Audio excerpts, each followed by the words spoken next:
Donald Trump, speaking to a crowd of Pennsylvanian steelworkers late Friday night, announced sweeping new levies. We are going to be imposing a 25% increase. We're going to bring it from 25% to 50%, the tariffs on steel into the United States of America, which will even further secure the steel industry in the United States. Nobody's going to get around that. The U.S. president vowing to raise the tariffs on foreign imports of both steel and aluminum up to 50% as of this coming Wednesday, saying it will help strengthen the industry across the United States. A strong steel industry is not just a matter of dignity or prosperity and pride.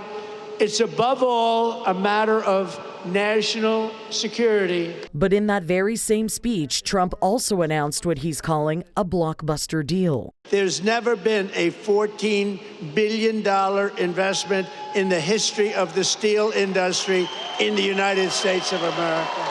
In a complete about-face, Trump unveiled the plan for the Japanese steelmaker Nippon to buy American steelmaker U.S. Steel. His predecessor, Joe Biden, blocked the deal on national security grounds shortly before he left office. Trump also vowed along the campaign trail to never see the deal through. But now he's touting it as a fantastic partnership between the two companies. U.S. Steel will continue to be controlled by the USA. Otherwise, I wouldn't have done the deal. I wouldn't have done it. The announcement of the deal and the new tax hike has politicians around the world scratching their heads, including here at home. The U.S. first imposed 25% tariffs on steel and aluminum from Canada back on March the 12th. Ottawa responded swiftly, announcing a plan to levy tariffs on almost $30 billion worth of American goods. Although there's been no immediate comment from Prime Minister Mark Carney on Trump's latest decision, members of Parliament are speaking out.